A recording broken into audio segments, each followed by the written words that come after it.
রোলসটা সত্যি দারুণ হয়েছে। খেতে দারুণ টেস্টি। বাবা, আমি আরও 1 প্লেট খাবো। ঠিক আছে মা, শুধু তুমি না, আমরা সবাই আরও 1 প্লেট করে খাবো। এই যে বোন, তুমি আমাদের সবাইকে আরও 1 প্লেট করে দাও। জি স্যার, দিচ্ছি। কিছু মনে করো না বোন, তোমাকে একটা কথা বলি। তুমি একজন মেয়ে মানুষ হয়ে ব্যবসা করছো কেন বোন? এখন তো তোমার পড়াশোনা করার বয়স, তুমি এই বয়সে ব্যবসা করছো যে?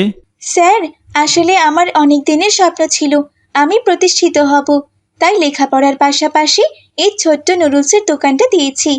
তাছাড়া কাজ করে খেতে তো কোনো লজ্জা নেই বলুন। আমার কাজটা ছোট হতে পারে, কিন্তু আমি পর্দায় থেকে হালাল পথে উপার্জন করতে চাচ্ছি স্যার। মাশাল্লাহ, খুব ভালো সিদ্ধান্ত নিয়েছো বোন। তুমি তো দেখছি অনেক সুন্দর করে কথাও বলতে পারো। তবে এই নুডলস খেতে কিন্তু অসাধারণ টেস্টি। আমি গত বছরেও এখানে এসেছিলাম, কিন্তু এরকম নুডলস কারো কাছে পাইনি। এই নুডলসে তুমি কি দাও বলো তো? এত সুস্বাদু হয় যে। আমরা বাড়িতে বানালেও তো এত সুন্দর নুডলস হয় না। আমার মায়ের বানানো সিক্রেট মশলা দিই, যেটা নুডলসের টেস্টকে কয়েক গুণ বাড়িয়ে দেয়। দোয়া করবেন আপু, যেন এভাবেই সবাইকে ভেজাল মুক্ত আর হালাল খাবার খাওয়াতে পারি। এই নিন, আপনাদের নুডলস রেডি। এরপর মিলির পরিবার নুডলস খেতে থাকে। আস্তে আস্তে মারিয়ামের দোকানে নুডলস খেতে ভিড় জমে যায়। কিছুক্ষণ পর তার মা ও তার বাবাও দোকানে চলে আসে, আর গ্রাহকদের মাঝে নুডলসের চাহিদা দেখে মারিয়ামকে তারাও নুডলস বানাতে সাহায্য করে। এভাবেই আস্তে আস্তে মারিয়াম অনেক বড় নুডলস ব্যবসায়ী হয়ে ওঠে।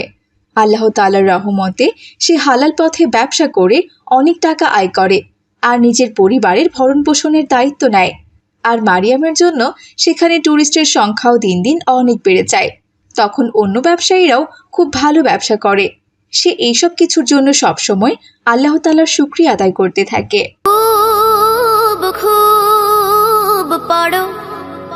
হতে হবে বড়। আসসালামু আলাইকুম আমার প্রাণপ্রিয় ভিউয়ার্সগণ, তোমরা সবাই কেমন আছো? আজ আমি আবারও লাইভে চলে এলাম, তোমাদের সবার প্রাণপ্রিয় হিজাবি আপ্পি। আজকের লাইভের পুরোটা সময় জুড়ে তোমরা সবাই আমার সাথেই থেকো। আজ অনেক অনেক গল্প হবে, গজল শোনাবো, তোমরা কেউ কিন্তু কোথাও যাবে না। ওরে বাবা, লাইভে আসতে না আসতে একজন দেখি কমেন্টস করেছে। দেখি তো কমেন্টস এসে কি লিখেছে। হিজাবি আপ্পি, আজ কিন্তু আপনাকে দারুণ লাগছে। মারহাবা, ধন্যবাদ ভাই। সুন্দর তো লাগবেই ভাই। এই হিজাবটা আমি কোথা থেকে কিনেছি জানেন? বাংলাদেশের সবচেয়ে বড় shopping mall Bashundhara shopping mall থেকে কিনেছি। এটার দাম কত জানেন ভাই? পুরো 3000 টাকা। এই তো আরেকজন কমেন্টস করেছে, দেখি তো পরে কি লিখেছে। কি বললেন আপু, এই হিজাবের দাম 3000 টাকা? আমি তো গতকাল এই একই রকম হিজাব কিনেছি মাত্র 200 টাকা দিয়ে। দোকানদার আপনাকে ঠকিয়েছে আপ্পি। ওই হারামজাদি, তুই তো 200 টাকা দিয়েই কিনবি। তুই তো তোর হিজাব কিনেছিস ওই গুলিস্তানের ফুটপাত থেকে, ওগুলো তো সেকেন্ড হ্যান্ড হিজাব, ওগুলো তো 200 টাকাতেই দিবে। আর আমার হিজাবের কোয়ালিটি আছে, বুঝেছিস তো? বুঝলে তো বন্ধুরা, আসলে কারো ভালো আজকাল কারো সহ্য হয় না। আচ্ছা যাই হোক, আমি এখন তোমাদের সবাইকে একটা গজল শোনাবো। পুরো লাইভ জুড়ে তোমরা আমার সাথেই থেকো, কেউ কোথাও যেও না কিন্তু। আমি চাঁদকে বলি তুমি সুন্দর নও, আমার মায়ের মতো। গোলাপকে বলি তুমি মিষ্টি নও, আমার মায়ের মতো। মাঝি আমার সবার সেরা, মাঝি আমার সবার সেরা, অনন্তকাল বিরত। চাঁদকে বলি তুমি সুন্দর নও, আমার মায়ের মতো। শেফালি যখন ফেসবুক লাইভে তার ফলোয়ারদের গজল শোনাচ্ছিল, তখনই সেখানে তার মেয়ে তানিয়া মাদ্রাসা থেকে চলে এলো। মা, আমার খুব ক্ষুধা পেয়েছে, আমাকে কিছু খেতে দাও মা। ওই হারামজাদি, এটা আবার তুই কি করলি? হ্যাঁ, আমার লাইভ ভিডিওটা একেবারে নষ্ট করে দিলি। ওরে বাবা, সবাই হঠাৎ এত কমেন্ট করছে কেন? দেখি তো কি লিখেছে। আপনি কি আমাদেরকে হারামজাদি বললেন হিজাবি আপ্পি?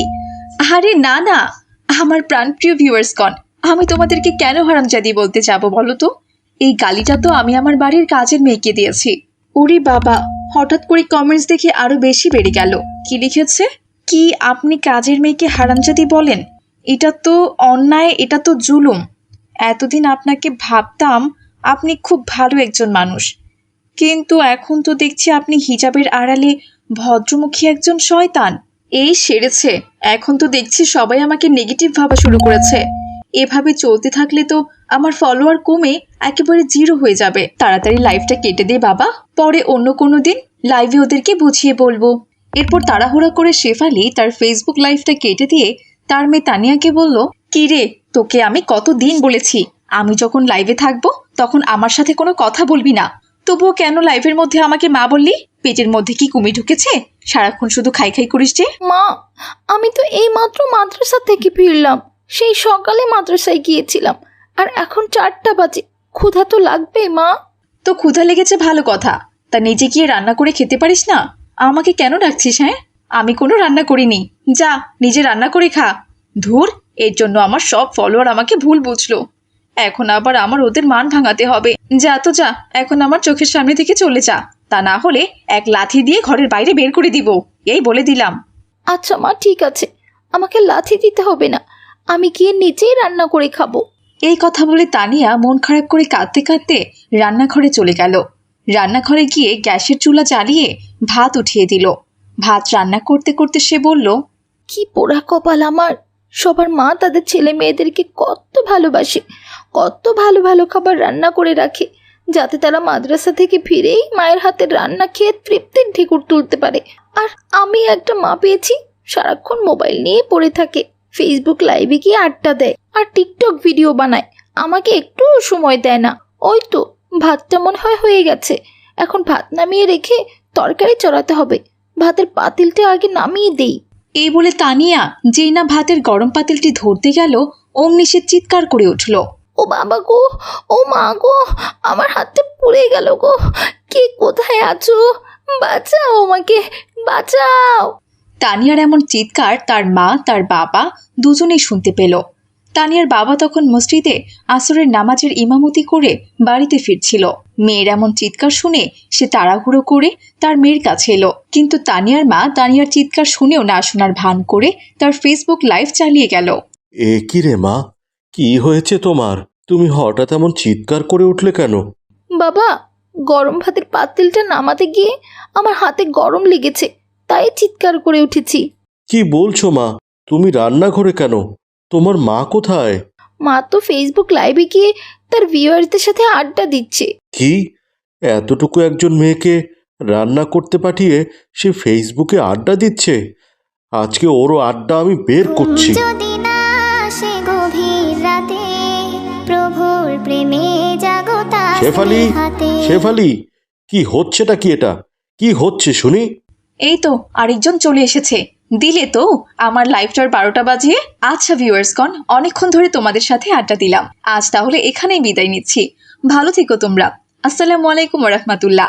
এই যে কি হয়েছেটা কি? হ্যাঁ, এমন ষাঁড়ের মতো হাম্বা হাম্বা কেন করছো? তোমাদের বাপ বেটির যন্ত্রণায় ঠিক করে আমি লাইভও করতে পারবো না নাকি বলো তো? কিসের লাইভ? হ্যাঁ, আমি কি তোমাকে ফেসবুকে লাইভ ভিডিও করার জন্য বিয়ে করে এনেছি, নাকি আমার সংসার দেখাশোনা করার জন্য এনেছি?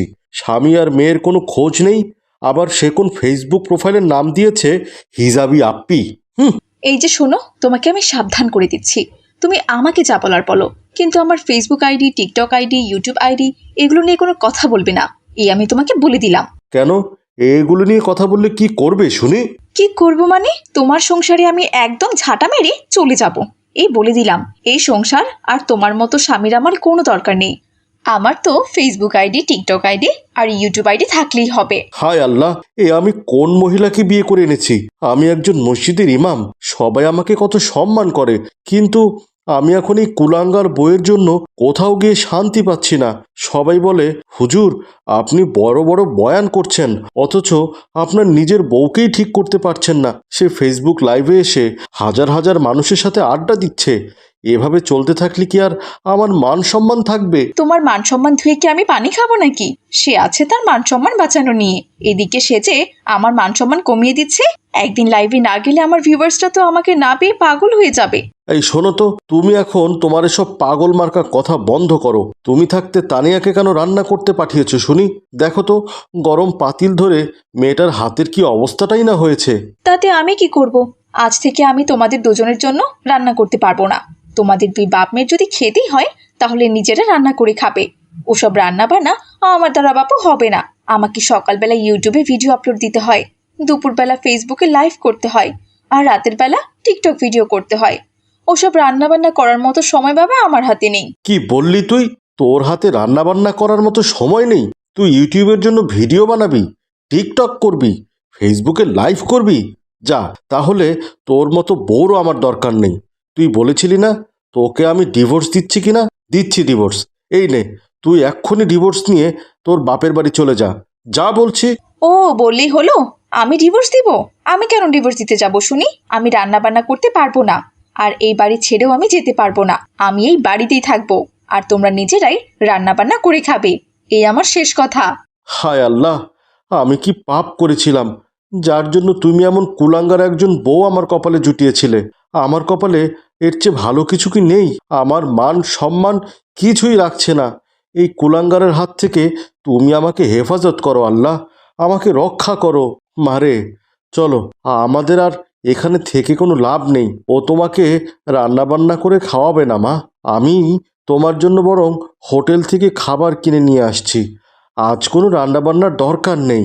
শকুনের দোয়ায় জীবনেও গরু মরবে না। এই যাও তো তোমরা এখান থেকে যাও, আমি এখন টিকটক ভিডিও করব। এই কথা বলে নাসির হুজুর তার মেয়ে তানিয়াকে নিয়ে বাইরের হোটেলে খাবার খেতে চলে গেল।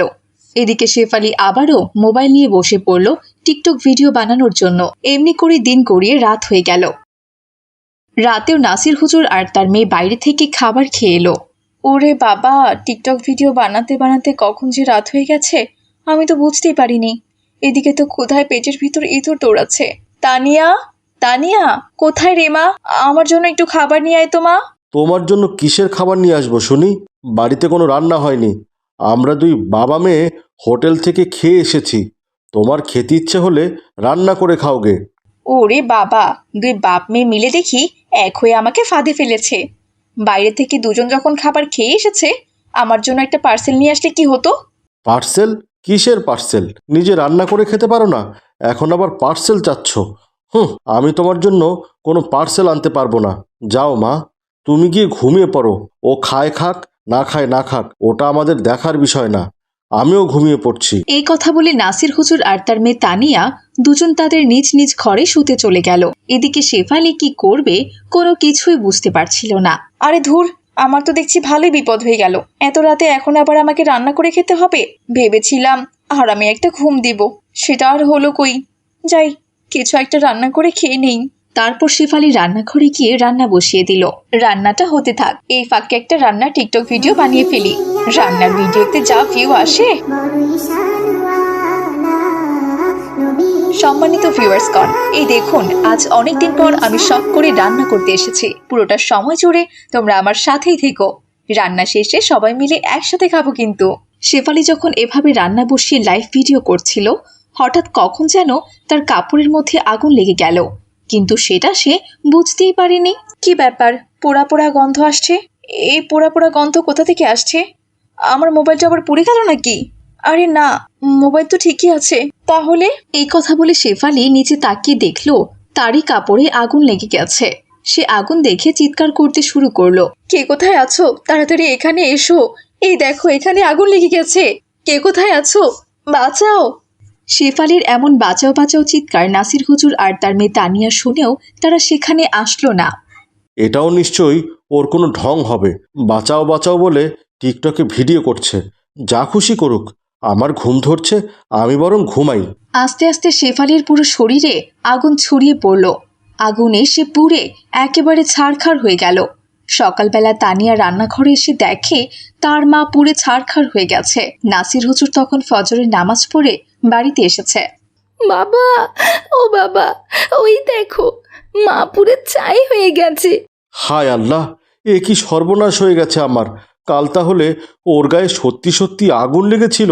আমি কাল ওর সাথে রাগ করে আলাদা ঘরে শুয়েছিলাম। কতদিন বলেছি ওকে এসব টিকটক ভিডিও কল না করতে। আমি তো ভেবেছিলাম কাল রাতে চিৎকার করে টিকটকে ভিডিও বানাচ্ছিল, কিন্তু সত্যি সত্যি যে ওর গায়ে আগুন লেগে গিয়েছিল সেটা আমি কিছুতেই বুঝতে পারিনি। হায় আল্লাহ, এই টিকটক ভিডিওর কারণেই আমার কি সর্বনাশটাই না হয়ে গেল। তো বন্ধুরা, দেখলে তো TikTok video, Facebook live, blogging video বর্তমানে এগুলো সমাজের একটা ব্যাধি হয়ে দাঁড়িয়েছে। এসবের কারণে সংসারে অশান্তি হচ্ছে, স্বামী স্ত্রীর মাঝে বিভেদ তৈরি হচ্ছে, ছেলে মেয়েদেরকে কেউ সময় দিচ্ছে না। আমাদের সবার উচিত এসব থেকে বিরত থাকা, তা না হলে আমাদের সমাজ ধ্বংস হয়ে যাবে। সবাইকে এখনই এ বিষয়ে সচেতন করতে হবে। আজ তাহলে এখানেই বিদায় নিচ্ছি ছোট্ট বন্ধুরা, ভালো থেকো তোমরা। আসসালামু আলাইকুম রহমতুল্লাহ। রসুলপুর মহল্লায় আব্দুর রাজ্জাক নামের এক মস্ত বড় ধনী ব্যবসায়ী বাস করত। আব্দুর রাজ্জাকের টাকা পয়সার কোনো অভাব ছিল না।